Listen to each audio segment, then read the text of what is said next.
ioniccosmos.com.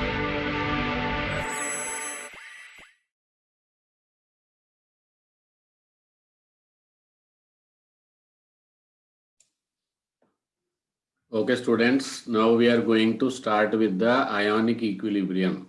Already we have done one short video on the chemical equilibrium.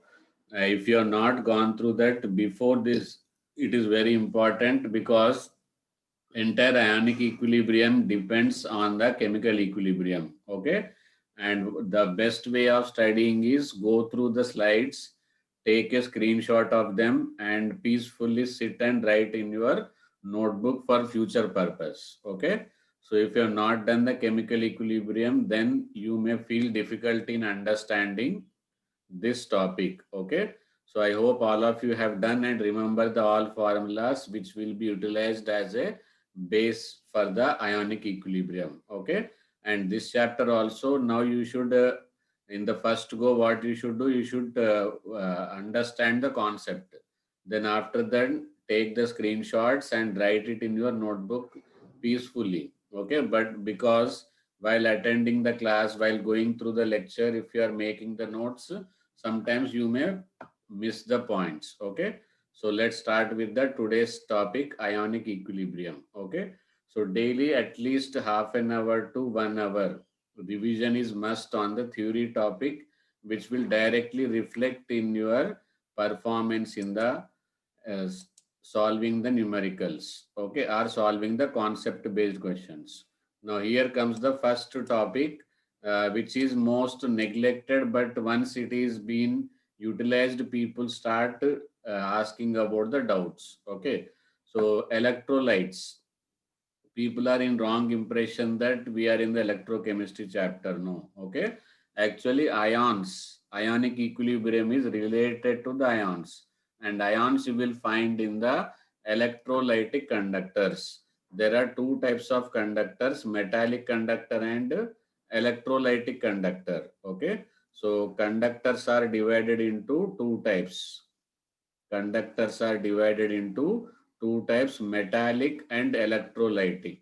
Okay, metallic, and second one is what, electrolytic. So in this chapter we are not going to study about the metallic because the name itself suggests ionic. So ions are present in electrolyte. What are electrolyte?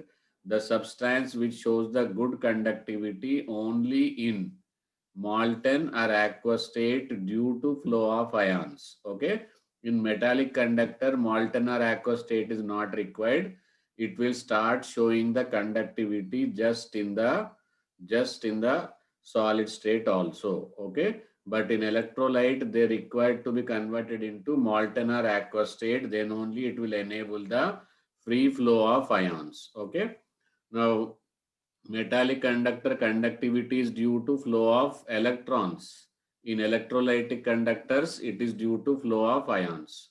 So electrolytes are classified depending on the degree of ionization or dissociation. Okay, so this is denoted with alpha, and depending on the solute, how which type of solute it is dissolved. Okay, so if the degree of dissociation is near to high, near to 1, then it is called as a strong electrolyte. Okay, in this strong electrolyte, further there are three types of strong electrolytes: strong acid, strong base, and most of the salts. Okay, so what are strong electrolyte? Which complete ionization means degree of dissociation will be 1. Degree of dissociation will be how much? 1. Okay, which is less than 1 or very negligibly partial ionization. Okay, then it is called as a weak electrolyte. Example are acetic acid and ammonium hydroxide. Simply weak acids, weak base, and few salts. Weak electrolyte examples are further three types of examples: weak acid, weak base, and few salt. Whereas strong electrolytes, strong acid, strong base, most of the salt. Okay, so about the few salt which we will come into the weak electrolyte, that we will discuss in the sparingly soluble salt, that is solubility products. Okay. Then we can also classify the electrolyte depending on type of solute dissolved. True electrolyte. As a true electrolyte property, it should undergo complete dissociation. Okay. So ions, ionic conductor, that means there is negligible covalent character in them. Okay. The solute we dissolve in the pure liquid is of almost 100% ionic in nature. Then second one is potential electrolyte. Okay. So there is no electrical conductance in pure liquid state. That means if I write suppose CH3COOH, okay, L, in this liquid state there is no conductivity, but as soon as I write it as a aqueous, then it will show conductivity. Okay, so such type of electrolyte which does not show conductivity in pure liquid state but show conductivity in aqueous or mixed solution with the polar solvent. Okay, they are called as a potential electrolytes. This is about the classification of electrolytes. We have done classification on the basis of degree of dissociation, on the basis of nature of solute. Okay, not on solvent. Solvent we are going to study in the subsequent, that you will rarely will get in the books. Solvent classification, that will be much useful in your organic, aprotic, protic. Okay, so that type of solvent also we are going to study in the ionic equilibrium. So don't miss a single slide or a single minute. Okay, so keep concentrated and keep your uh, attention till last of this lecture. Okay. So I think these are all noted. If not noted, don't worry. Afterwards, you can do it peacefully. Okay. So degree of dissociation. Even in the chemical equilibrium lecture also, people are getting doubt about the degree of dissociation. Okay. So degree of dissociation is, degree of dissociation is number of moles dissociated at any time. Okay. Number of moles dissociated at any time divided by total number of moles dissolved or present initially. Okay. So always this denominator will be more than the numerator. So it can never and ever be more than 1. It will always be less than 1. For strong electrolyte, alpha is equal to 1. Okay. So the extent of dissociation of substance, how much it is able to dissociate, is expressed in the terms of the degree of dissociation. Okay. So once you are dividing with total moles, it is only for 1 mole. It is indirectly for how many moles? 1 mole. Okay. Suppose for 10 moles, 10 moles, 3 moles are dissociated. So 3 by 10 means it will give you per mole only. Okay. So 0.3 is what? Number of moles dissociated per mole. So that's why alpha must be taken only per mole. Okay. Now next, on what factor degree of dissociation depends? First of all, it depends on the nature of solute. Okay. If it is ionic compound, then it will be almost completely dissociated even under the normal dilution. There are two terms which you will focus in the electrochemistry specially. Okay, what is the term? That is degree of dissociation, infinite dilution and normal dilution. Okay, at infinite dilution, let it be weak electrolyte or strong electrolyte, alpha will be almost equal to 1, almost equal to 1. Okay. Okay, at infinite dilution, always alpha equal to 1. Okay, but at normal dilution, whosoever alpha is equal to 1, that is said to be strong electrolyte. Okay, weak electrolyte are covalent compounds. If the solute is of having more covalent nature, then alpha will be very, very less than 1. Okay, then nature of solvent.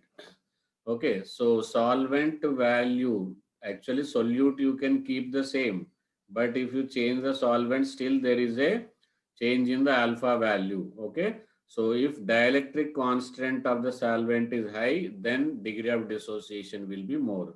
Okay, third one is the dilution. More is the dilution, more will be the degree of dissociation. Three factors.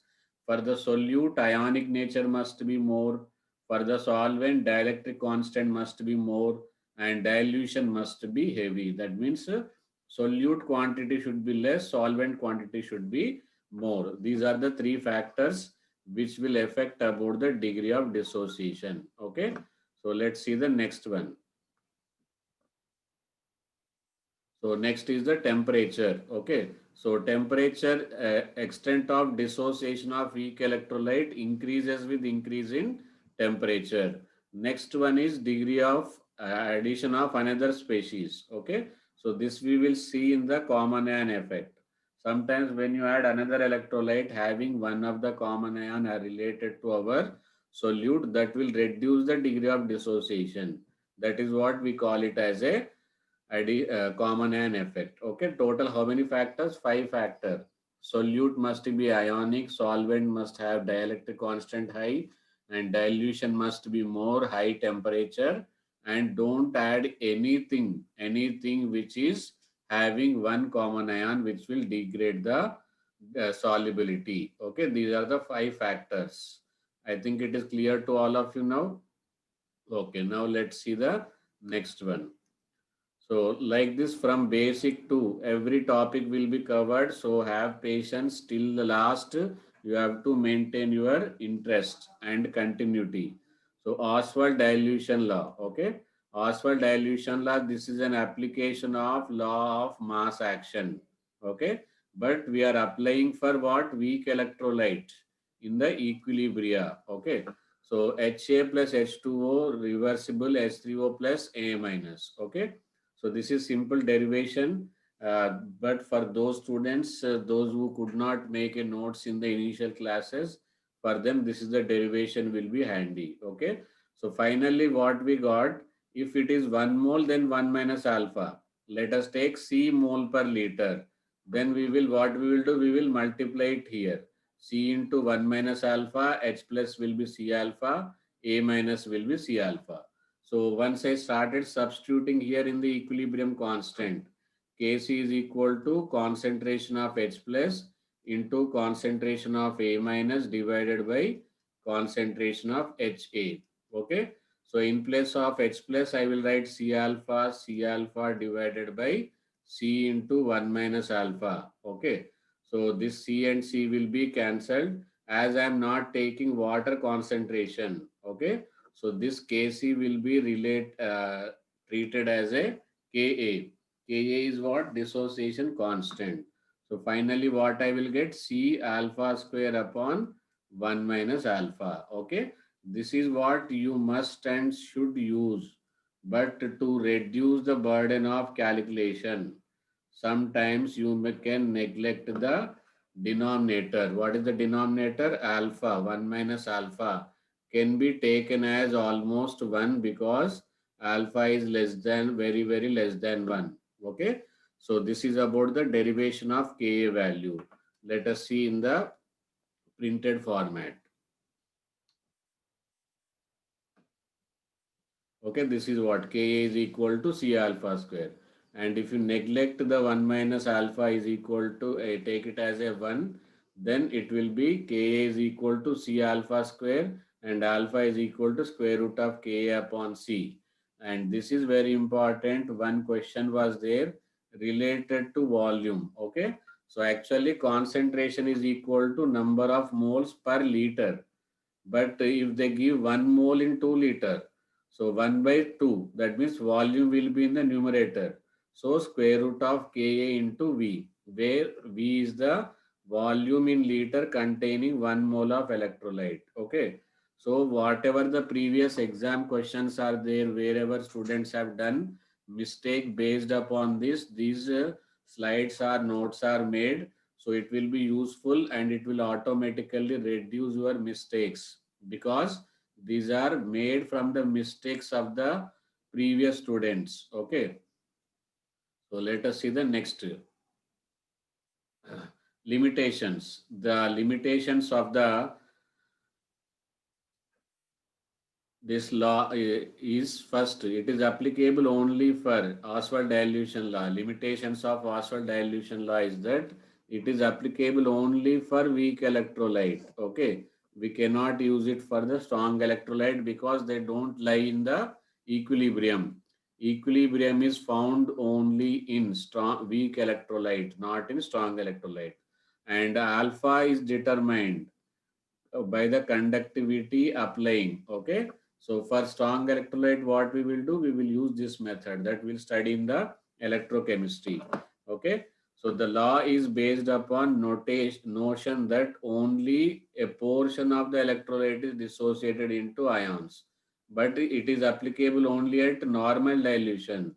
At infinite dilution this fails because completely ionized at infinite dilution. Okay, so first of all, it is applicable only for weak electrolytes. Second, it is applicable only at normal dilution, and it is not even applicable when concentration is very high. Okay, so appreciable affects the equilibrium. So very diluted also not applicable, very high concentrated also not applicable. Therefore, this law is limited only for the weak electrolyte at normal dilution or moderate concentration. Okay, so these are the applications of or limitations of Oswald dilution law. Okay, next, autoprotolysis. What is the next one? Autoprotolysis. Autoprotolysis means loss of the H plus. Okay, what is this? Loss of the H plus on its own. And 90% of the students, when they ask which shows the autoprotolysis, 90% students says only H2O, but there are plenty of solvents which go for the autoprotolysis. Okay, so the when I ask in the class about the student, based upon the answering mode or answering percentage, this session is modified. Okay, so the next station will be again remodified. Understood? So autoprotolysis is applicable. Majority you will find in water. See, water loses proton to another water. That is called as autoprotolysis. See, ammonia loses proton to another ammonia. This is also autoprotolysis only. Alcohol loses proton to another alcohol. This is also autoprotolysis. Autoprotolysis not only found in water but also found in many solvents like ammonia and alcohol. These are the few examples. Okay, so let's see the next session. Next slide. Okay, so then common ion effect. Okay, common ion effect, the name itself suggests. What did name itself suggest? The phenomena in which degree of dissociation, just now in the factors which I told you, affect the degree of dissociation. Fifth factor is addition of another substance. Okay, suppose this is a weak electrolyte. What is this? This is a weak electrolyte. Acetic acid is a weak electrolyte, and it is having somewhat alpha degree of dissociation alpha 1. Okay, so let us take alpha degree of dissociation how much? Alpha 1. Okay, now when you add another substance, let it can have H plus or it can have CH3COO minus. Then because of that substance, this degree of dissociation will be reduced. Okay, suppose if I add HCl then to the same solution, then according to Le-Chatelier principle, concentration of product is increasing. Therefore, what happens? Reaction will shift in the backward direction. So this degree of dissociation will decrease. Okay, or if I add CH3COO Na also, here the common ion will be CH3COO minus. So that will result in the increase in concentration of one of the product. Okay, again this will go back in the left direction. Okay, so these are the things which will be affecting the degree of dissociation. Such decrease in the degree of dissociation due to production of common ion is called as a common ion effect. Okay, Common and effect is basically decrease in degree of dissociation. Reason, you add another electrolyte or any other substance which is having same ion, and according to Lee-Chatterjee principle, its alpha will be decreasing. Okay. So this is about the common ion effect, and I will show you the printed notes of this uh, acetic acid addition. Okay. See, when you add CH3COO then CH3COO minus. Okay. Actually, this should be CH3COO minus. Okay. The concentration of CH3COO minus solution increases, thus Ka, to keep it constant. Same thing will happen HCl also. Okay. But in HCl, H positive is common. This is what common ion effect. Okay. Now let's see the next slide.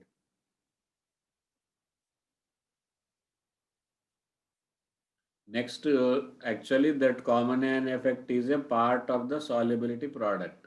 I have changed the sequence so that easy understanding after the degree of dissociation before the solubility product. If you do that, it will be helpful to you in the calculation of solubility product. Okay.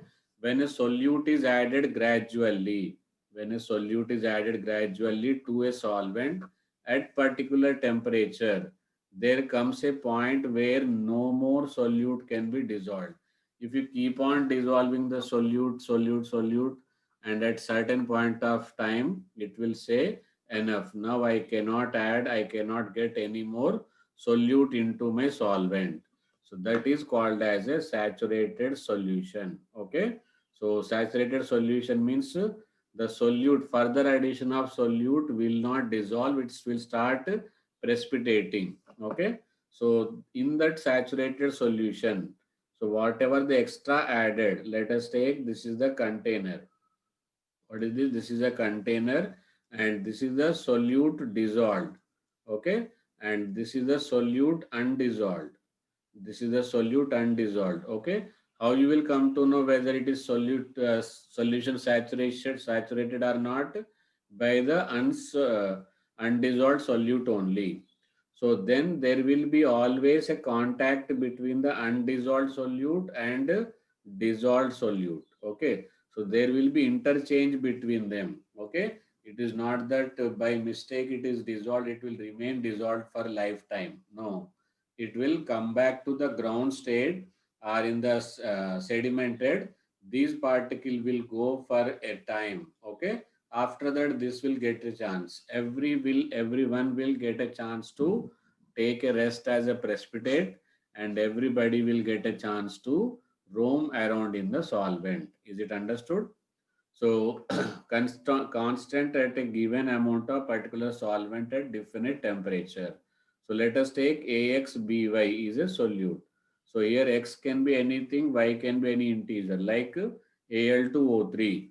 In Al2O3, X is equal to how much? 2. And Y is equal to how much? 3. A is Al and O is B. Okay. So by applying the mass action and all, finally we will get Kc actually.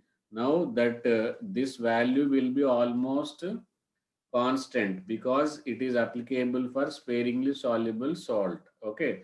So for sparingly soluble salt, this concentration of AXBY will be constant after saturated solution. So this Kc and this numerator, this denominator and Kc when multiplied, that itself is called as a solubility product. Okay. Still after studying the thoroughly also, people think that solubility product is S. No. Solubility product is KSP. Okay. Solubility is S. Understood? So finally what we will get? KSP. Solubility product will be concentration of AY plus into the power of X, BX minus to the power of Y. Okay. So this we can say, suppose S, that we will do it in the next slide. Okay. S to the power of X and S to the power of, sorry, it will be XS to the power of X and YS to the power of Y. Okay. That will neatly do it in the next slide.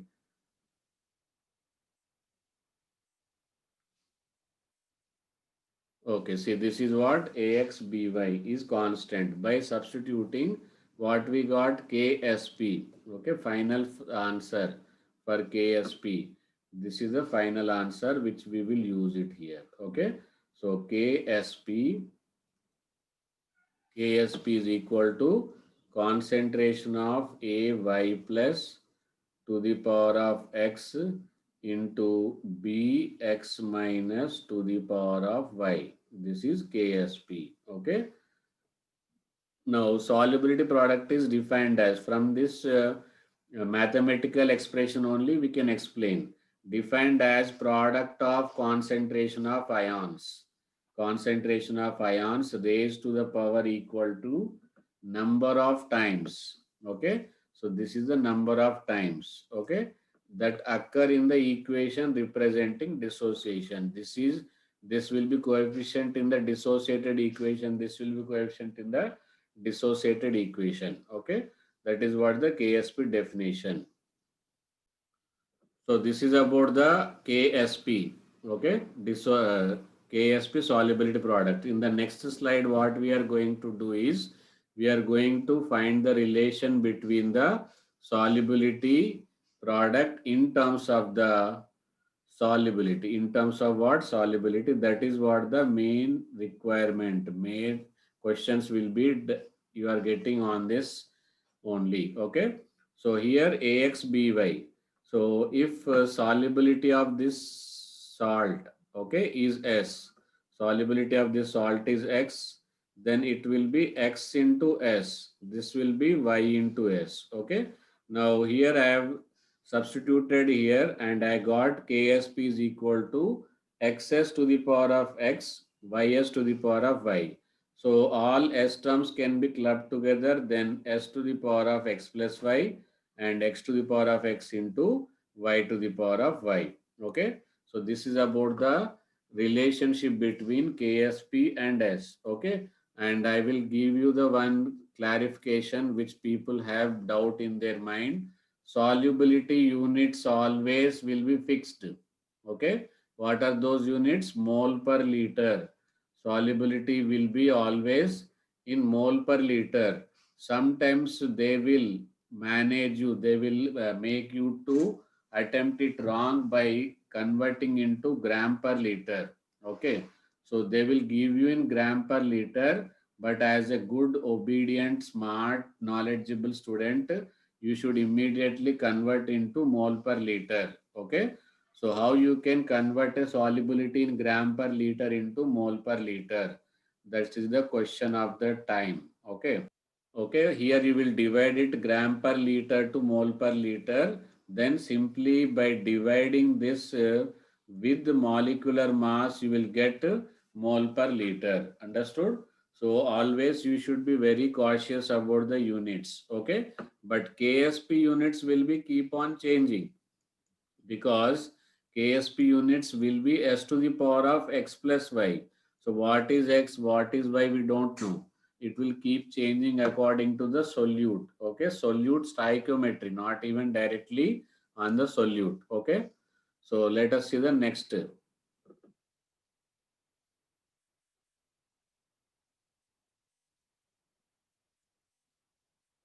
Then simultaneous solubility. As I told, everything we are going to cover right from the from the basics of electrolyte and classification of electrolyte, simultaneous solubility, everything will be covered and you will get magic tricks also in between. Okay. So let us see the solubility of two electrolyte. What is simultaneous solubility? Solubility of two electrolyte having common ion, but you may think that what is the difference between the common ion effect and simultaneous solubility, but that difference will be coming here. When they are dissolved in the same solution is called as a simultaneous solubility. Okay, but two conditions are there. Okay, what are those two conditions? When two electrolytes are almost equally strong, that means see, this is also have Ksp, this is also have Ksp, but their KSPs are nearly same. Then what you have to do? Okay, Second, when solubility of one of the two electrolyte are not nearby. Suppose one thing is, suppose 10 to the power of minus 1, another is 10 to the power of minus 9. Okay. So this value is, you may feel that it is very nearby. How we can say that it is not nearby? Because it is almost how many times? 100 times. 100 times bigger than the 10 to the power of minus 11. So 100 times means it is not much nearby. So most of the fluoride ion come from the SRF2. So we will take the concentration of fluorine from SRF2 only. But here what we will do, we will take the concentration of silver both from the AgBr as well as from the AgSCN. Simultaneous solubility we have already studied in the chemical equilibrium. Their approach is different, here approach is different. Okay. So wherever something is required in addition to the present, that will be clearly intimated. Okay. So next, selective precipitation.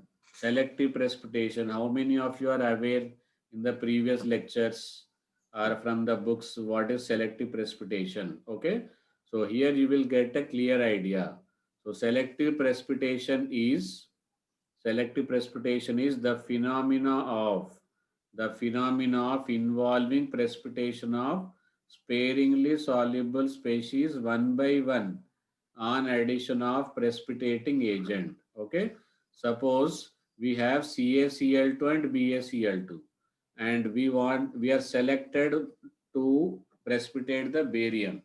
What we are doing, we have selected we wanted that barium to be precipitated. Then what we will do, we will add the Na2SO4 because we know that BaSO4 will be a sparingly soluble salt. So selecting a mixture out of the mixture, selecting one substance and getting it precipitated is called as a selective precipitation. So CaSO4, BaSO4 will form, but see here, CaSO4 Ksp is 2 into 10 to the power of minus 4 and BaSO4 Ksp is 1.5 into 10 to the power of minus 19. So immediately BaCl2 will start precipitating. Okay. Then we will get time. Then once you keep on adding the CaCl, still if you add Na2SO4, after some time you will get Ca will be precipitated. This is what called as a selective precipitation. Now I think it is clear to you and it will be useful for you in the numericals of the ionic equilibrium, and the concept will be applicable in the qualitative analysis. This is a multi-chapter concept. Okay. Theoretical question will be from the qualitative analysis and practical questions, numerical questions will be from the ionic equilibrium. Okay. So we are solving the solubility product question. Okay. But what is the use of it? What is the use of it? That is what we are going to study.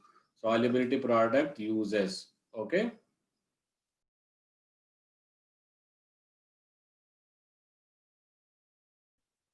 So solubility product uses in the purification of the common salt. Okay. First use of solubility product is in the purification of common salt. Okay. So a saturated solution of NaCl leads precipitation of NaCl passing HCl. Okay. Suppose in the normal water, if we have NaCl, simply pass HCl gas. So HCl gas, what it will do? NaCl will be precipitated. Okay. Second, in the preparation of sodium bicarbonate, already we have studied Solvay's ammonia process. Okay. So this Solvay ammonia process, because of its importance in the board exam, okay, and IIT advanced exam, it is combined with the what do you call, conversions. Okay. So that's why I have explained it in the digital board. Okay. So always ammonia process was explained in the digital board with animations. If you get time and if you have wanted some quality study with crystal clear clarity, you can go through that. Okay. Then predicting precipitation of ionic reaction. Okay, which will precipitate, which will not precipitate. Then what you will find out? You will find out QSP. If QSP is greater than KSP, that will precipitate. Less than KSP will not precipitate. Equal to KSP, it will be in equilibrium or it is already saturated. Okay. Next. Okay, then salting out action of the soap. Actually, soap, saturated solution of soap is RCONA. Okay, so to make this to be substituted, what they will do, they will add some sodium hydroxide to the fatty acids. So then the salt will be precipitated because it is a sparingly soluble salt. Okay, these are theory based questions. So just understanding is sufficient. Okay. So make a notes of this and direct questions are expected from this slide specially. Now let us see the next one. Arrhenius concept. Okay. So the beauty of this Arrhenius concept is nobody is perfect, nobody is wrong. Okay.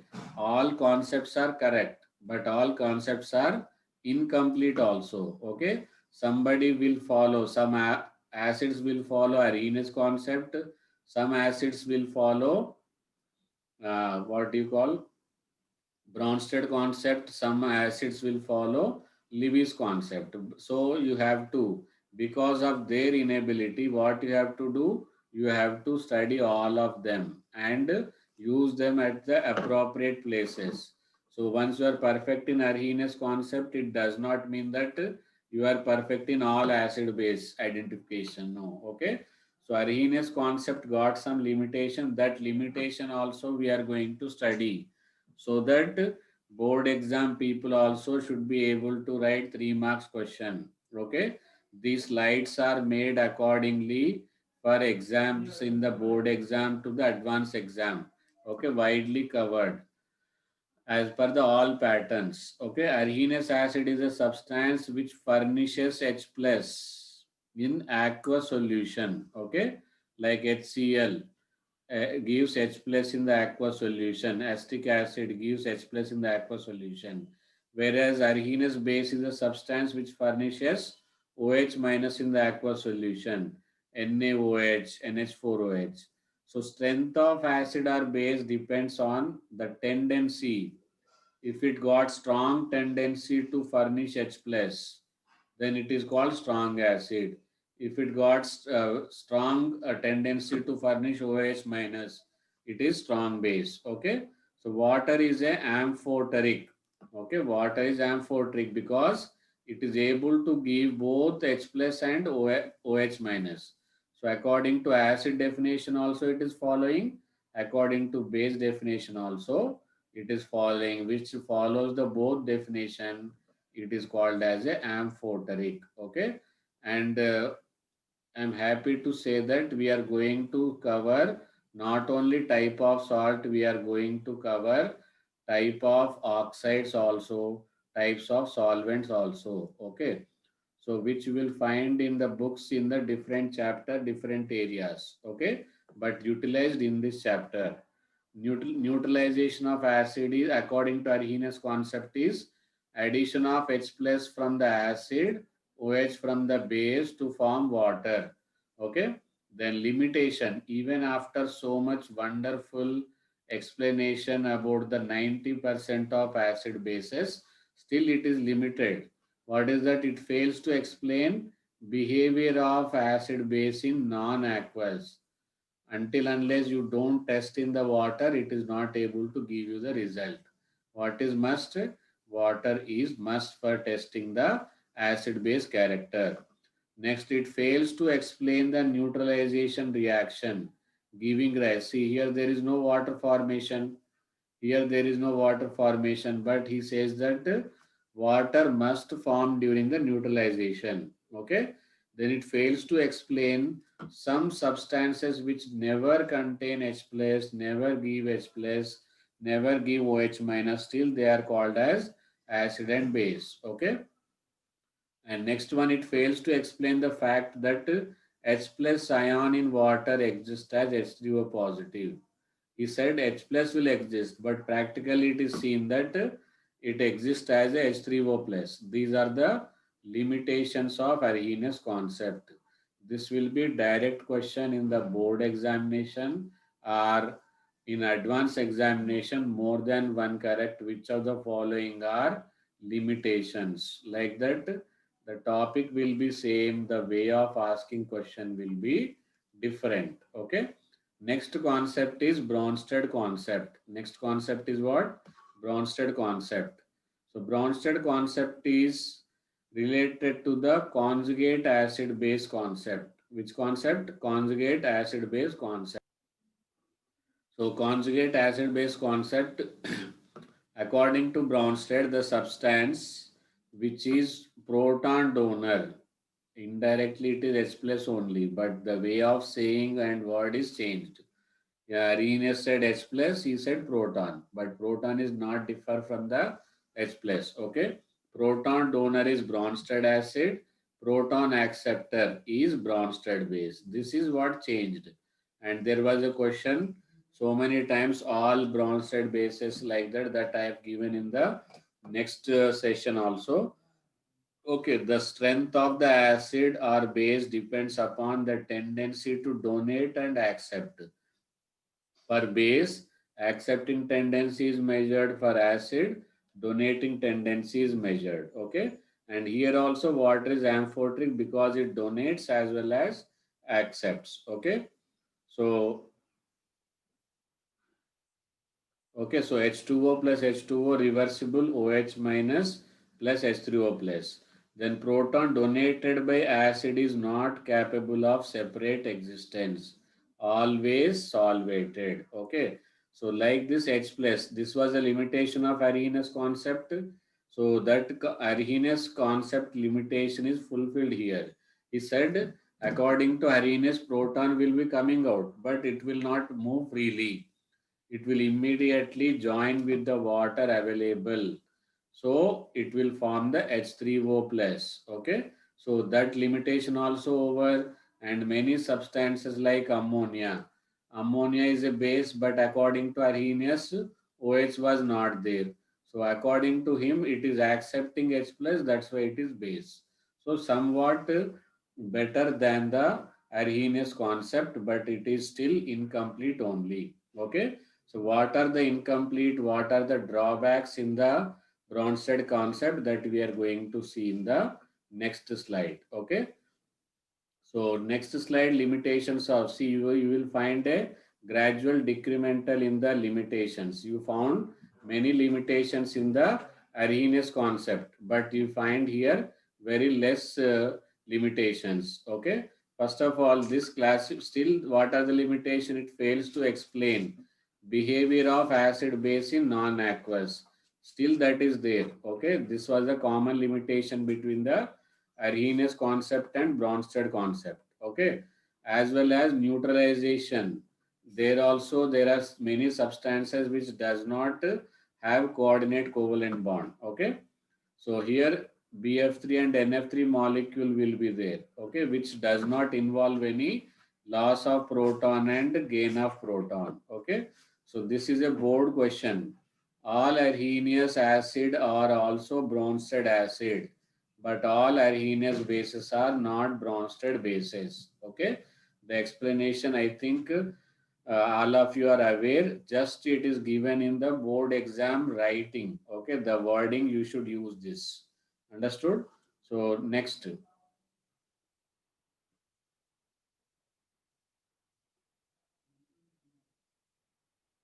Okay, Levy's concept, Bronsted concept and Arrhenius concept after them, whatever the leftover drawbacks are there that are covered and new drawbacks are added in the Levy's concept. Okay, so according to the Levy's concept, Levy's acid is an electron pair acceptor. Levy's acid is an electron pair acceptor.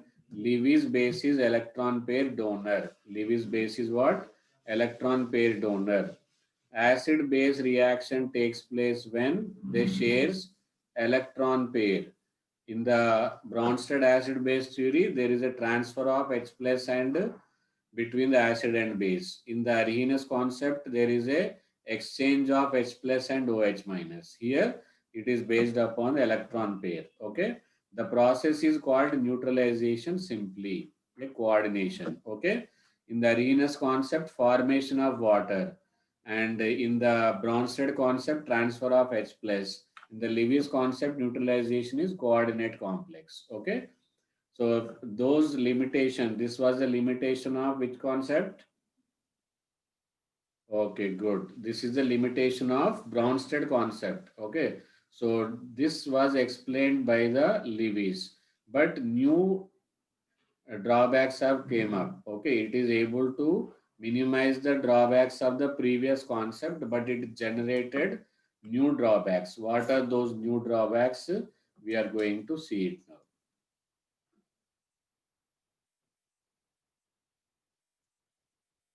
Okay. So, and in the Lewis concept, like Bronsted concept questions, major questions are on the basis of what? Loss of H plus, gain of H plus, conjugate acid and conjugate base. Likewise, there are questions in the Lewis acid base concept about the identify Lewis acids from the following or identify Lewis bases from the following. Okay. Like that questions will be there. So acid base concept, you have to go for the question based. If you study definition in all concept, you will not be able to attempt. Once you are going for the Lewis acid base concept, you should concentrate on the types of acid and types of bases. Whereas once you go for the Bronsted, you should concentrate on the how to create a conjugate acid of a given substance, how to create a conjugate base of a given substance. Okay. Arrhenius concept, strength of acid and pH, that we are going to study at all. Okay. So simple cations, all simple cations are Lewis acid. Okay. And at the same time, I am going to explain increasing order of acidic strength, decreasing order of acidic strength. Most of the people study this topic in periodic table, but still thinking that you have not studied anything. So I am starting it here only. Okay. So as the positive charge increases, acidic strength increases. Okay. So once positive charge is same, then what you will do? You will check with the size. So when charge is same, then you compare with the size. Acidic strength is inversely proportional to size. Smaller the cation with the same charge, higher will be what do you call acidic strength. Okay. Now sometimes they are combining these two concepts together. They are changing charge also. They are changing size also. Okay. So if you check with the boron, it is having the largest oxidation number, smallest size. So both factors favorable for the B. Okay. Therefore, B plus 3 is the highly strong acid. B plus 3 is what? Strongest acid. Okay. So this is about the Lewis acid and their example and increasing order. Okay.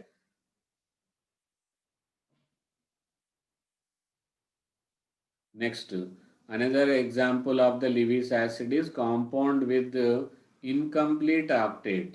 What is Lewis acid? It will accept. So when there will be accepting electron, when there is a requirement. When will be requirement? When there is incomplete. It is unable to complete the octet even though it is trying full. See what is the problem with the boron? It have 3 electron. It utilized all electron in the bond formation, but by the God's grace, okay, due to its bad luck, it is not able to form the octet. But once God's grace is there, there will be somebody will come and donate lone pair. So that time this will be acid. Okay, that time this will be acid BF3, BCl3, AlCl3, RMgX, MgCl2. Okay. Then strength of Lewis acid increases with the increase in nuclear charge, increase in number and relative electronegativity. See oxidation number and relative electronegativity. Here oxidation number is plus 6, here plus 4. Okay. and decreases. This is very important. I think all of you are studied in the 13th group. Okay, boron family.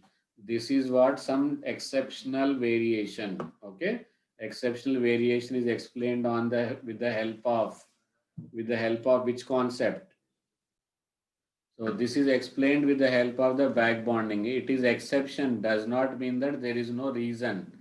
Most of the exception got the reason. Okay. So once you don't know the reason, don't put it as an exception. Okay. So compounds with central atom show expanded octet. Okay. See, silicon already got its octet and stable, but it's still in want of the more electron because God have given him the expansion chance by providing with the 3D orbital. Okay, so 3D orbital can be utilized to accommodated accepting electrons. Therefore, what they will show? They will show the expansion of octet. Okay, then strength of acid and cat. So total three types of Lewis acid we have seen. Okay, what are those? All cations and electron deficient center. And third one is who can expand octet. And fourth type is there should be a pi bond between the more electronegative and less electronegative. Less electronegative should be at the center and more electronegative should be outer one. Okay, so this carbon dioxide is also Lewis acid because it satisfies the fourth condition. Okay, so this is about the types of Lewis acid. Even in the types of Lewis also, acids are more important than the types of bases. Okay, so Lewis base, the substance which is ready to donate lone pair of electron are called Lewis base. Okay, so the compounds having electron pair can donate like ammonia, PH3, PCl3, ethers, ligands like Cn minus, CnS minus, OH minus, the strength of basic character. Okay. As I told you, there are not much importance in the types of Lewis bases. So strength of base will depend on alternatively expressed in the terms of electronegativity. More electronegativity, then greater will be its basic nature. See, F negative is more basic than Cl negative, then Br negative, then I minus. Same way, NH2 greater than OH minus greater than H minus. Okay. Lewis base of nitrogen trihalides. So previously we explained about the boron trihalides because it is incomplete octet. But nitrogen trihalides have lone pair. They will be bases. Okay. So they are explained in terms of the electronegativity of halogen. That was explained in terms of the Lewis base empty orbitals. Okay. Or back bonding. Understood?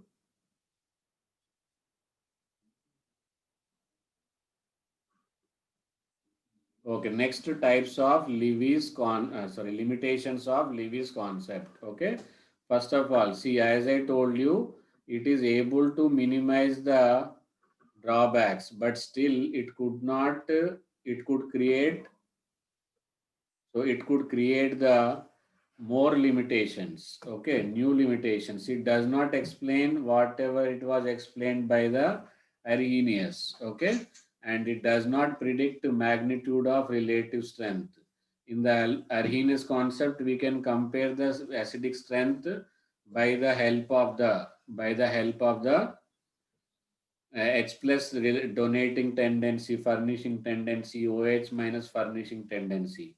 And in the Bronsted, the tendency to donate H plus or accept H plus. But there is no such measurement which is strong acid, which is strong base. We cannot compare the strength of acid base. Okay.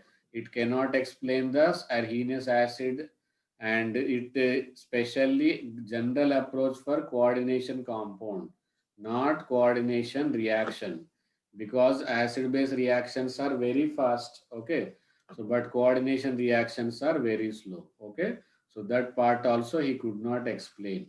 Okay, so let us see the next slide.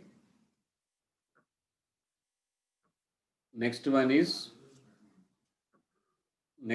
is classification of solvents.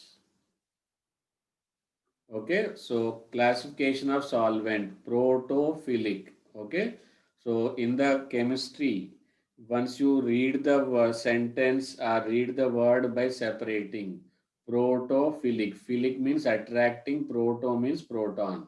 Okay, so that proton attracting, protophilic. So the tendency to accept proton. H2O can have accepting tendency to form H3O plus. NH3 can accept H plus to form NH4 positive. So anything which can accept proton, they are called as a protophilic solvents. Okay. Then protogenic. Genic means generate. So which can generate protons, tendency to give protons. H2O gives H2, H plus, OH minus. This can lose H plus, this can lose H plus. Okay. So amphi means both. Okay. Amphibians, which can lie on the earth as well as in the water. So amphiprotic, which can donate also, which can accept also. Aprotic, that means never either. They don't lose the proton, they don't gain the proton. That's why they are called aprotic. See, it is amphiprotic, it is aprotic. Benzene is a aprotic solvent. It is not that it don't have the proton, but it don't lose. Okay, so that is called as a aprotic solvent. Types of solvent, I think it is clear. So I have to explain here because it contains H plus concept which is related to Arrhenius acid base theory. Okay. Now let's see the next oxoacids or oxides classification. Okay, so some things I will write it here because of the space constraint. It could not be written. Basic oxide, acidic oxide, amphoteric oxide, and neutral oxide. And what fourth oxide is neutral oxide. Okay, so neutral oxide. So that means when dissolved in water, a oxide which when dissolved in water produces a base is called as a basic oxide. The acids are oxides which produces acid on dissolving in water is called as a acidic oxide. Okay. See, CO is neutral, but at high temperature when treated with NaOH. Okay. So who can say what will be the reaction between NaOH and CO at high temperature? Okay, next, non-metal oxides like night, these two are neutral. Okay, actually this is neutral, this is neutral, they will come here. And N2O3, N2O4, N2O5, these are the oxides, acidic oxide. Same way, these are some acidic oxide.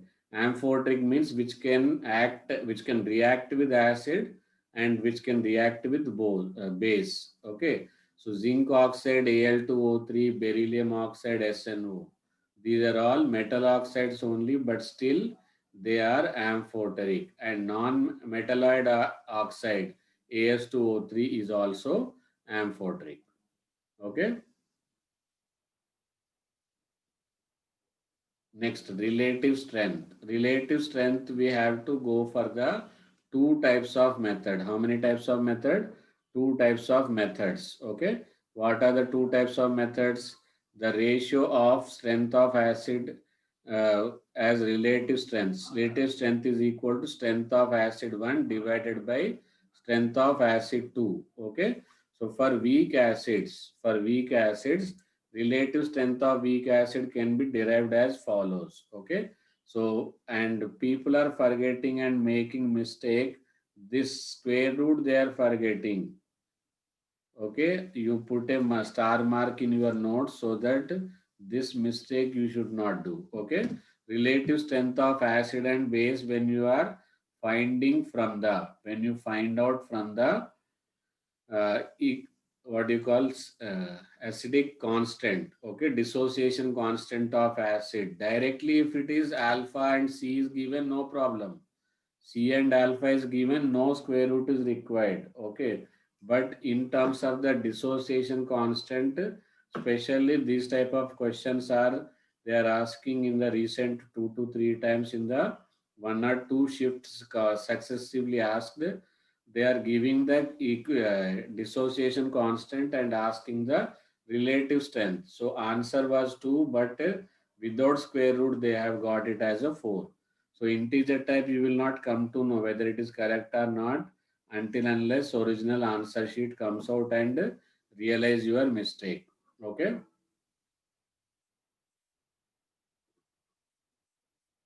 Next. So next one is about the, for strong acid there is no problem. There is no square root problem. Simply rate constant of catalyzed by one acid, rate constant of reaction catalyzed by acid 2. Okay. Simply both rate constant without square root you can do it. Understood? So this will be very important for solving the integer type of numericals, where to do the square, where you should not do the square. Okay. Is it understood?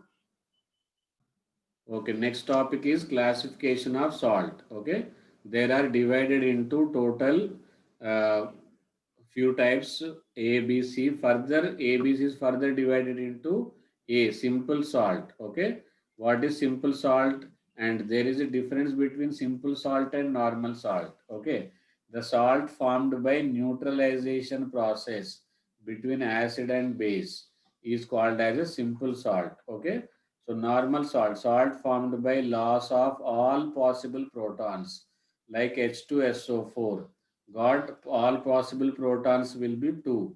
If all protons are replaced, then it is called as a normal salt. H3PO4, all possible salts are, all possible uh, hydrogens, protons are 3. Okay, and don't get confused with H3PO3. See how minutely different H3PO4 and H3PO3. Now we will say what are the possible protons can be replaced in H3PO3. Number of possible protons that can be replaced. Okay. In H3PO3, replaceable hydrogens are only 2. Okay. Because one hydrogen is not directly connected to oxygen. Okay. The hydrogens which are directly connected to. See, this is a live example. People will take this as acidic salt that we will come to know in the next. Okay. The salt formed by incomplete neutralization. See, Na2HPO3. People think that this hydrogen is left over, that should be acidic. No. Okay. But same will be acidic when I write Na2HPO4. Now it is acidic because this third hydrogen which is not replaced is directly connected to the fourth oxygen. Okay. So that is the difference between acidic salt and normal salt. Same happens with the base. See, zinc has two OH, but only one is replaced with Cl. Magnesium have two OH, but only one replaced with Cl. So, if some unreplaced OH minus are there, then they are called as a basic salt. Is it understood? So, the questions will be mostly from the phosphoric acid, phosphorus acid, metaphosphorus acid. So, the structure table I have given you in my 15th group lecture, and tricks to remember oxoacids of phosphorus and oxoacids of sulfur also I have given in the tabular form, and how the questions are framed that time also I have explained. If your time permits in your busy schedule, go through that. Okay. Okay, after A is simply common normal salt, simple salt. Okay, simple salt, normal salt, acidic salt, and basic salt. Then coming to the double salt. Okay, double salt. These addition compounds formed by two simple salt, two mono salts are combined together. Okay, they are called as a double salt. Double salts are commonly called as alums. Okay, so alums already we have studied in the qualitative analysis. Okay, are in the starting of the coordinating compounds. There are some substances which appear to be coordinate compounds, but they are simply double salts. Okay, so then complex salt. Okay, so here actually K4FeCN6 we write. Okay, but it is combination of how many salt? Do you know that? Don't know. It is 4 moles of KCN and 1 mole of FeCN. FeCN is also FeCN twice. So FeCN twice is also salt. KCN is also salt. Okay. So when two salts combine together, in addition that there is a complex. Complex means coordinate bond is formed. So when two moles of when two simple salts are combined together, resulted in the coordinate covalent bond formation. Such salts are called as a complex salt. Okay. Then mixed salt, very important, and example which you will always remember is this one, bleaching powder CaOCl2. Okay, actually one base is used here. Base is what? CaOH and CaOH, but acid used are different. One side it is neutralized with the help of the HCl, another side it is neutralized with the help of the hypochlorous acid. Okay, so in the hypochlorous acid this will be liberated H and OH, and here it will be H and OH. So this chlorine will be directly connected to calcium. Here oxygen will be directly connected to calcium. This will result in the mixed salt. Okay, so this will be in the advanced question how it will be. More than one correct. Okay. Which of the following substances used in the formation of bleaching powder? So what should be your answer? Calcium hydroxide, hydrogen chloride, hypochlorous acid. These are the three substances required to prepare 1 mole of the bleaching powder. As it involves two types of acids, one type of base, it is an example of mixed salt. It is an example of which salt? Mixed salt. Okay.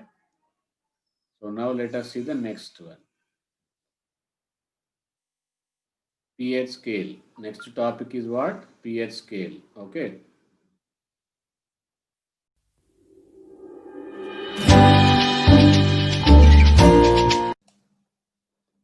Okay, here is the next concept, pH scale. So pH, most of the people are having just definition knowledge only, but we require lot of other knowledge also, application in the numericals. Applying this pH concept in the numericals is the main problem students are facing. Okay, so pH.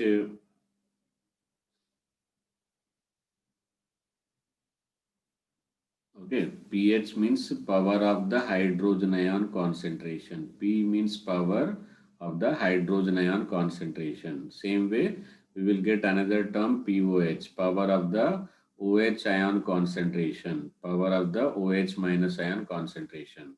So as H plus increases, the effective concentration of H plus becomes progressively less than might be expected. What does it mean? Internal meaning.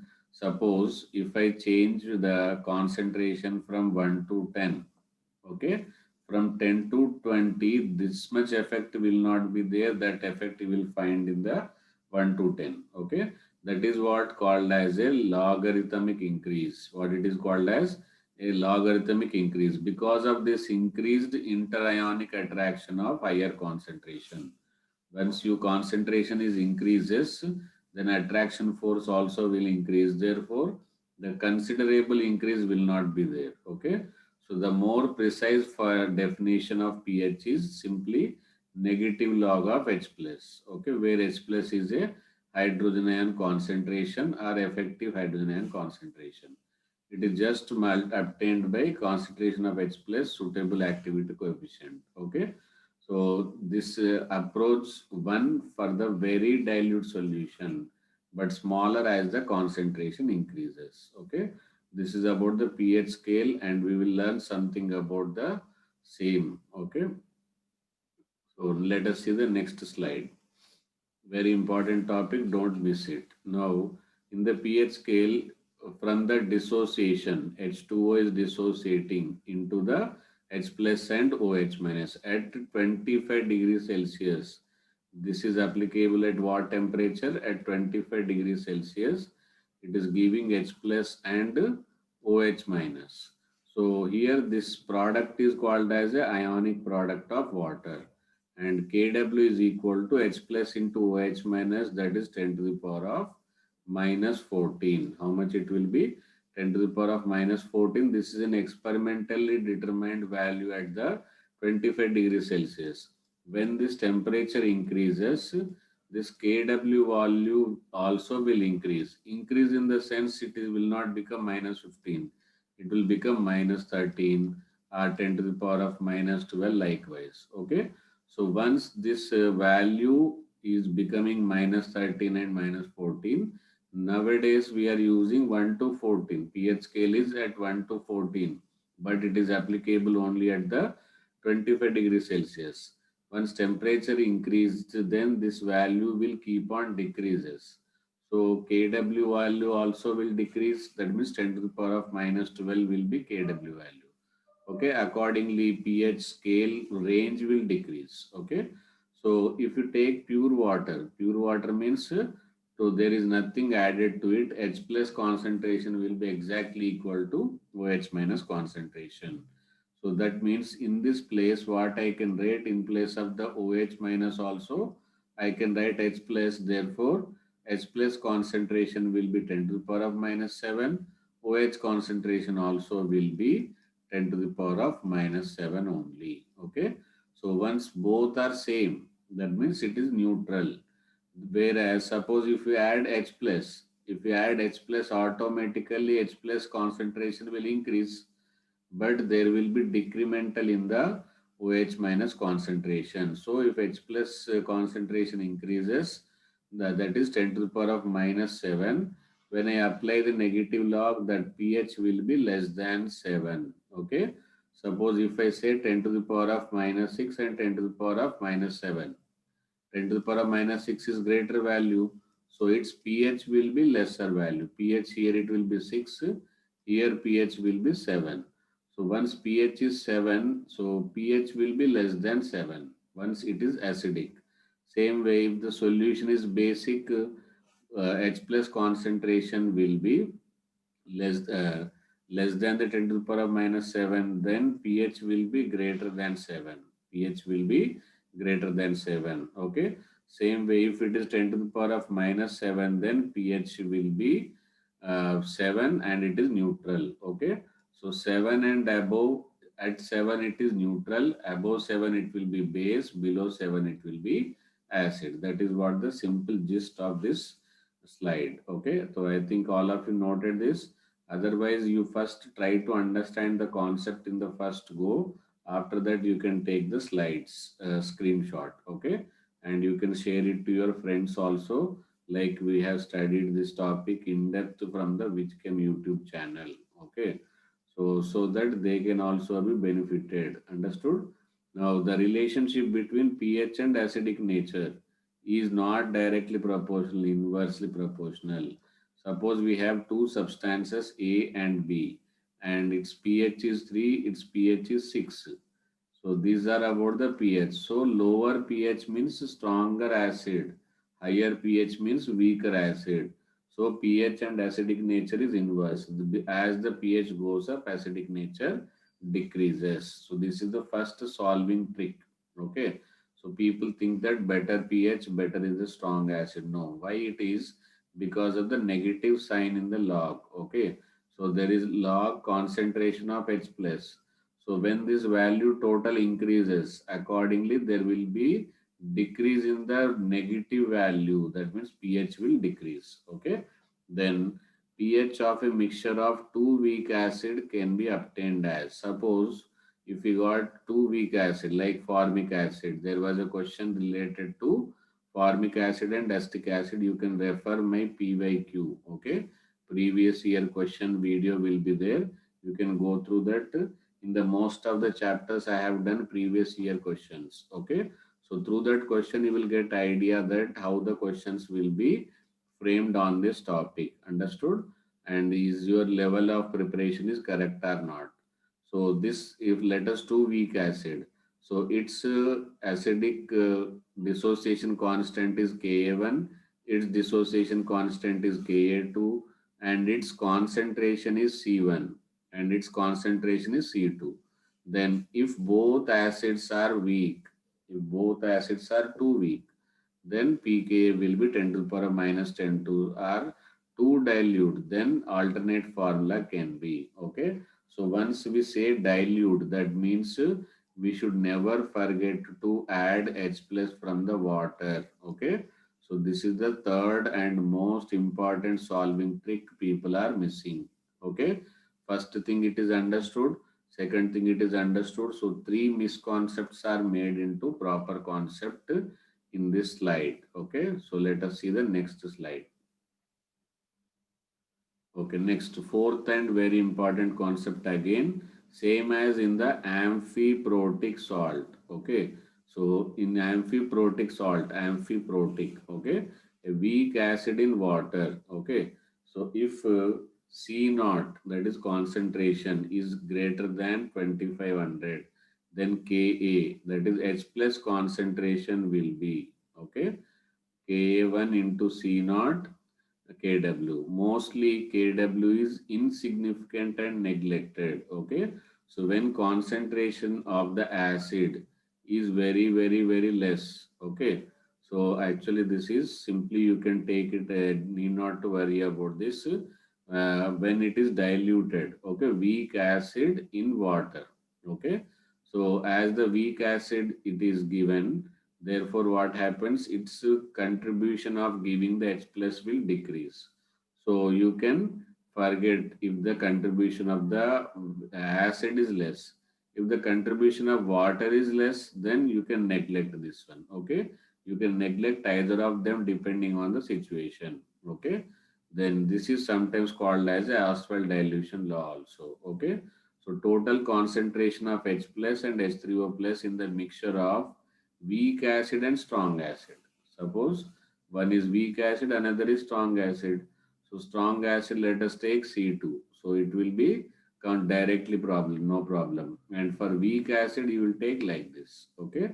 So where C1 is the weak acid concentration and C2 is the strong acid concentration. For weak acid, you will take just quadratic equation simplification only. Okay. So this is applicable weak acid, strong acid, weak acid in water. Okay. So this is what same is the case for amphiprotic means previous formula only. Okay. In the previous slide, what we have done, I think already you have taken the screenshot. Otherwise, you will take it afterwards. But don't skip the next slide. Okay. Why I told you next slide is don't skip because of the buffer solution. Buffer solution is the most important topic of this chapter. Okay, one topic which is already important that we have discussed, solubility product. Okay, and one more topic also we are going to discuss, what is that? Salt hydrolysis. What is that? Salt hydrolysis. Okay, so now a solution which has a reserve acidic nature, alkaline nature, that means it's has a strong tendency to maintain that pH, that is called as a reserving. Okay, the solution with reserve pH is a buffer solution. Okay, that means the solution whose pH does not change significantly on addition of small amount. This is what main important we will try to study in the buffer capacity definition. Okay, so buffer capacity was the my first video on the YouTube channel. Okay, so if possible, you can go through that. How was that my first video? Okay. My first video is about the buffer capacity only. That and now the class you can find the difference. Okay. So amount of acid or alkali. Okay. General characteristics of a buffer solution. First of all, they have definite pH, or this is also called as a reserve acidic nature or alkalinity. and pH does not change even standing for a long. If you store it also, pH will not change. Okay, so pH does not change on dilution. Okay, my pH does not change on dilution also. Then pH is significantly changed by the addition of small quantity of acid or base. Okay, is changed by addition. pH slightly, that means negligibly or zero. Okay, so this is the characteristics of the buffer solution.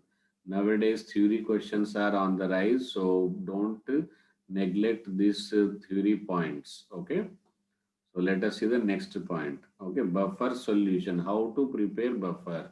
We can prepare the buffer by mixing the weak acid and its salt directly. Okay, so these are the numerical solving tricks actually. People know only this. Okay, and know only this only people study and leave. Okay, but after that only that is a problem. Okay, so weak acid and the same weak acid, but it is a salt formed with the strong base. Same way boric acid, borax, phthalic acid, potassium as acid for phthalate. Okay. Then by mixing weak base, similarly here weak acid it is weak base and salt with strong acid. Weak base is NH4Cl, here strong acid is HCl. Glycine hydrochloride. Okay. Then by a solution of ampholyte. What is ampholyte? Ampholyte or amphotic electrolyte. Okay. Amphotic electrolyte are in short called as a ampholyte. Okay, that means which can give H plus as well as OH minus. So their aqueous solution, their solution, the substances which show properties of both acid and base can also act as a buffer solution. Okay, the mixture of acid salt and a normal salt. Okay, so like this is a acid salt and it's normal salt. Okay, same way mixture of a weak acid and weak base also. This you will come to know again in the salt hydrolysis. Okay, or otherwise you can remember here itself that NH4 positive in this pH term, in this pH formula, there is no concentration term. Therefore, pH does not depend on the concentration. Okay, these are the four methods of preparing a buffer solution. I think all of you are clear now. Okay, now let us see the next slide.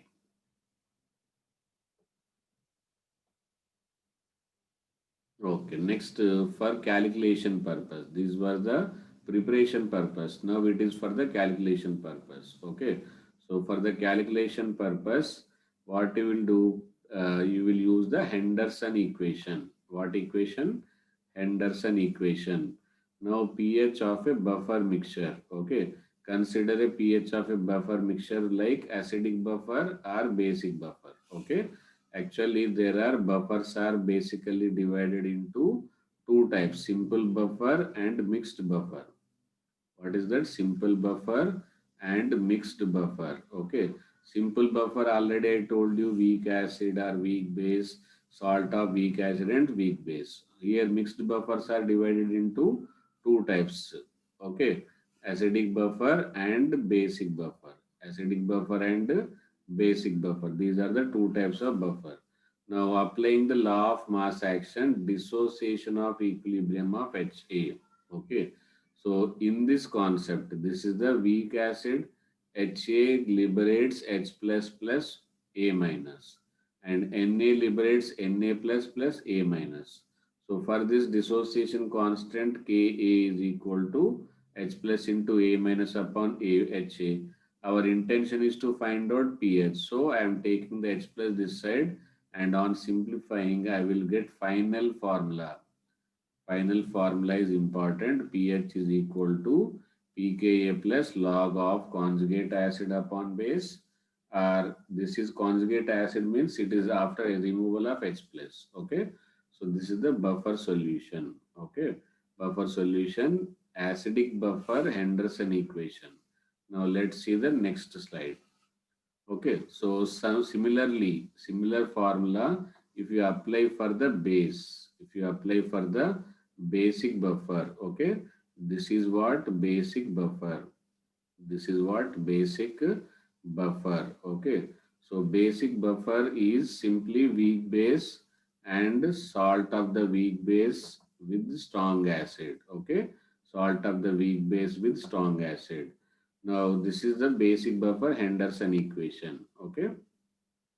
Now let us see the next question. Next slide. Okay. Okay, tricks. The main concept, direct solving tricks. Okay, what is that? When salt concentration and acid concentration is equal to 1, that means salt concentration is 10 times greater than acid. Then pH of that buffer will be 1 plus pKa. If 1 by 10, then pH of that buffer will be pKa minus 1. Okay. It may be used for preparing a buffer having pKa plus or minus 1. Okay. Take 10 times salt, then you will get pKa plus 1. Take 10 times strong acid, pKa minus 1. Okay. So suppose if you have the acetic acid, pKa 4.8. So we can prepare a buffer by taking 10 times salt or 10 times acid. It can change between the 3.8 to plus 1 and minus 1, 5.8. Okay. This is the most important trick. Many people like toppers have utilized this trick and got the selection. So let us see the next slide. So buffer capacity. Okay, so buffer capacity is the property of a buffer solution to resist change in its pH even after adding the acid or base. Okay, normally what happens to a buffer if I add H plus, then or acid, pH will decrease. If I add base, then pH will increase. So if there is no change up to certain extent, that what extent it is determined by the buffer capacity. Okay. So then buffer capacity is defined as quantitatively number of moles of acid or base added to the 1 liter of solution to change its pH by 1. Okay. So change in pH will be in the denominator. Number of moles of acid or base added to 1 liter of solution is 1. Okay. So here change in number of moles of base or acid. If you add base, it will be plus. If you add acid, it will be minus. Okay, change in pH. So you need to take only magnitude. So you need not to take about the plus or minus sign. Okay. So now let us see the next one. Buffer capacity is maximum. This is so many times the question is based upon this. So many times question is based upon this. When will be the buffer capacity maximum? Okay. So when buffer capacity is maximum, when concentration of salt is equal to acid for the acidic buffer and salt concentration is equal to base for the basic buffer. That is when pOH is equal to pKb, pH is equal to pKa. So that is buffer is said to be more efficient. The buffer is said to be what? More efficient. Okay. So next salt hydrolysis. Another major topic we are left with is salt hydrolysis. Okay. In the salt hydrolysis, actually, it is a reverse process. It is a reverse process of neutralization in the forward direction. Suppose acid plus base gives the salt plus water. Salt plus water will give you the acid plus base. So this is called salt hydrolysis. This is called salt hydrolysis. This is called neutralization. Actually, reverse process of the neutralization. Okay.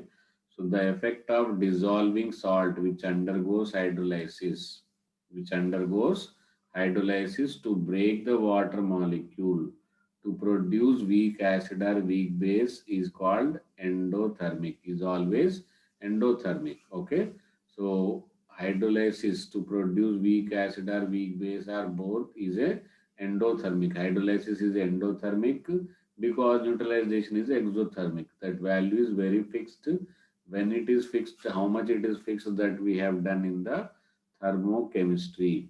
Okay, thermochemistry also we have done in the one shot. Okay, and with the more relevant information like enthalpy of formation, in which condition most of the students were they are doing the mistake, that also clear, covered in the thermochemistry lecture. Okay, so let us see the next one. So this is the complete list of the formulas. If you are perfect in this, then nobody can beat you in the salt hydrolysis. Okay. So let us take for one by one example. NaCl, actually it is made up of the strong acid HCl and strong base NaOH. Strong base what? NaOH. That's why it is called as a SASB. In short, it is written as what? SASB in some books. Okay. Same way, this is made up of the strong base NaOH. This is made up of the weak acid CS3COH. So it will be WASB. Okay. Now this is as both are strong here, no hydrolysis, no janjat of the formulas. The best salt in the world is strong acid and strong base, no formulas. Okay. But if it is a weak acid and strong base, hydrolysis will be there. Okay, hydrolysis will be there, but this is going to be basic. Actually, it is print mistake. Okay, and this we will cover in the next slide. So the nature of the solution, if both are strong, neutral. If solution is of the acetate, sodium acetate, it will be basic and pH will be greater than 7. CH3CO in aqua solution will be pH will be greater than 7. And here it is a strong acid, weak base. So pH will be less than 7. pH will be how much? Less than 7. Okay. Now H is equal to square root of Kw upon Cb. Here weak base, so Cb. Tricks I am telling you to remember. Weak acid Ka. Okay. So both are weak, therefore in the denominator both you will write. See everywhere common Kw, Kw and Kw. Okay. And here also see weak acid, so Kw upon Ka. Weak base Kw upon Kb. Both weak Kw upon Ka into Kb. Okay. Now next, the most useful formula is pH is equal to half pKw. Actually, this will be 14 mostly. If sometimes they may change, that's why I've written this like this. Okay, pH plus pKa plus log C. Okay, same way acid will be add.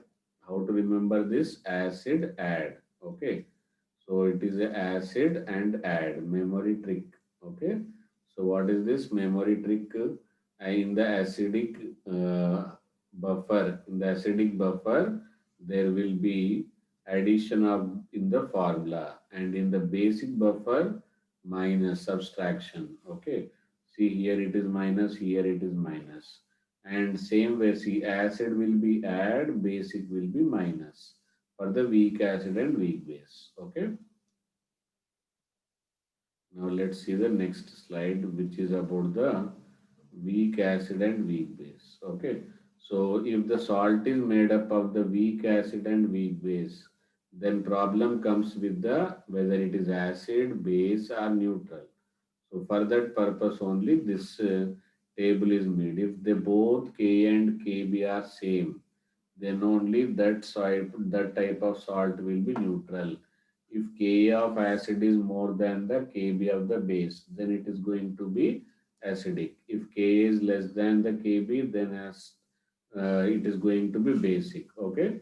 So then the degree of hydrolysis of salt of weak acid and weak base. This is what I told you in the buffer solution. Okay. So there is no concentration term. Okay. So they will act as a buffer. Then degree of hydrolysis always increases with increase in temperature because it is endothermic process. Therefore, it is Kw is greater as Ka and Kb.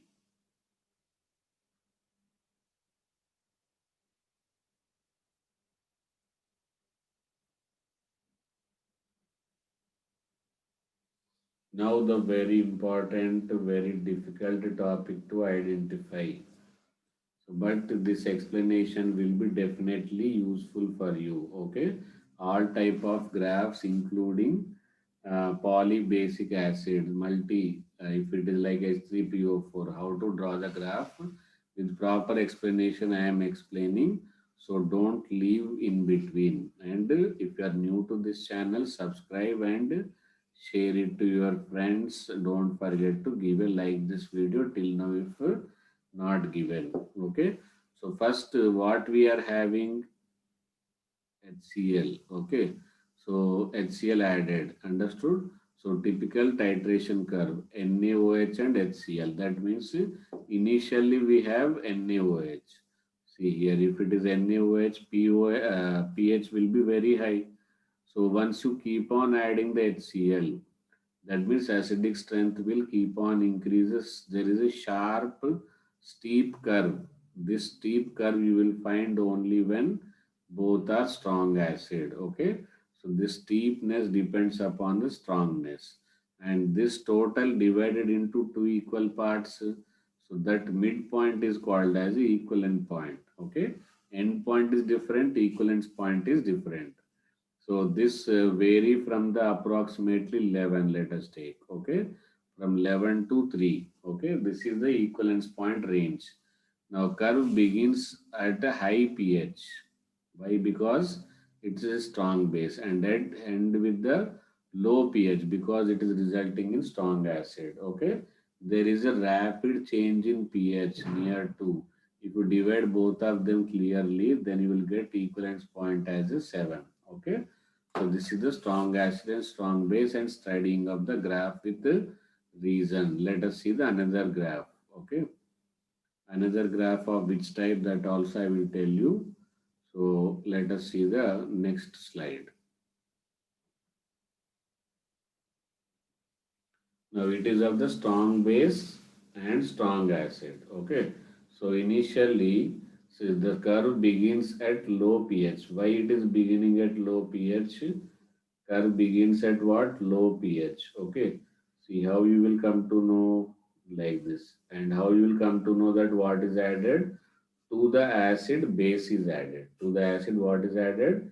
Base is added, and at ends at high pH of typical strong base. Okay. See, this is a strong base, okay, strong base and strong acid. Okay. This is also same graph, but there we took HCl. Now we are taking NaOH. Still, it is rapid change, and pH and equivalence point will be same. Okay. Now let's see the next graph.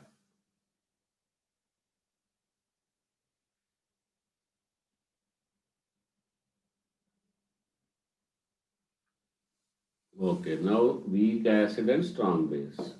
Now see first how to start studying the graph. NaOH is added. That means initially we have acid. Okay. So curve begins at higher acidic. Why? Because weak acid pH will be more. For the weak acid, what will be more? pH will be more. Understood? So due to high pH, what happens? This will start earlier. It was starting somewhere 2 or just nearby 2. Okay, but it will be above 2 because it is a weak acid. Weak acid will have the higher pH, and the base is strong base. Therefore, it will end at highest basic pH. So the equivalent point will be basic is more dominating. If it is starting equally from the acid, then it will be just exactly at the 7. But resulting solution will be of the base. Therefore, equivalence point will be above 7. Okay. This is about the weak acid and strong base salt. Okay, WASB. Now let's see the next answer, our next topic.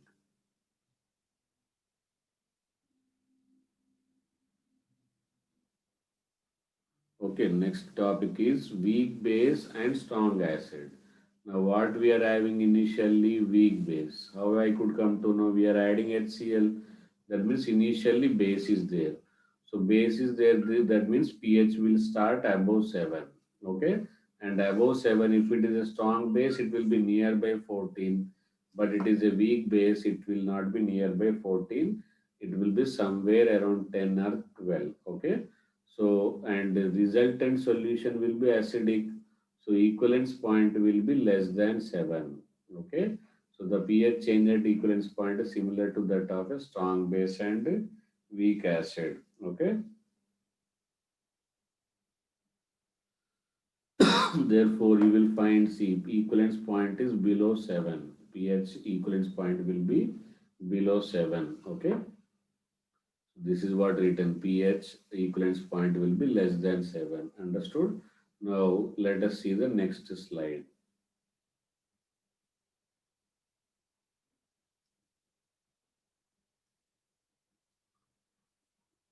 Now next graph is about the weak acid, weak base. Weak acid and weak base titration curve. Okay, here see you will find that you don't find that much steepness. Why both are weak? When both were strong, the line here, it was like the sharp decrease, sharp increase. But here you will see very less sharp. Okay. The length of the sharp increase and sharp decrease will give you about the strong acid or strong base or both you will get. Okay. Now we are adding acid. So that means here it will be base. So base will be there. HCl added. Okay. Sorry, here it should be NH3. It should be NH3 added, then pH will be less. Okay, curve begins at higher acidic pH and ends at the lower basic pH because both are less. Okay, and no great change in pH. Okay, weak acid and weak base, therefore it is nearby 7. See here, you will be able to see nearby 7. Nearby 7 at the two places you will get weak acid, weak base, and strong acid, strong base equivalence point will be at the 7. Okay, note down this.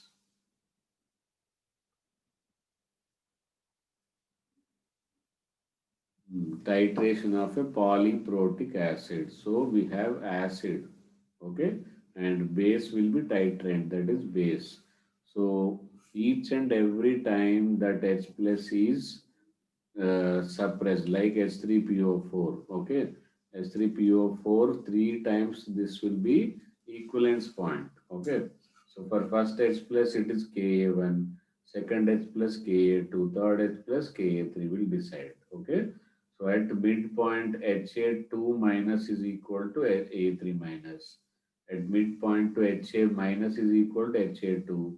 At midpoint 1 it will be Ha is equal to Ha minus. This is utilized in the formula, more important. Okay. This is what study of the polyprotic acid. Thanks for watching WhichChem. Don't forget to give a like if you are not given, and lot more to come. Lot of development you will be having. Already you have seen if it is first video about the buffer solution, buffer capacity, and now class strategy. Everything is lot of change are there, and this change is all because of the current existing subscribers who motivated me to do this. And if you are preparing for board exam or a mains exam, don't forget to watch every one short chemistry. Okay. See you. Bye bye.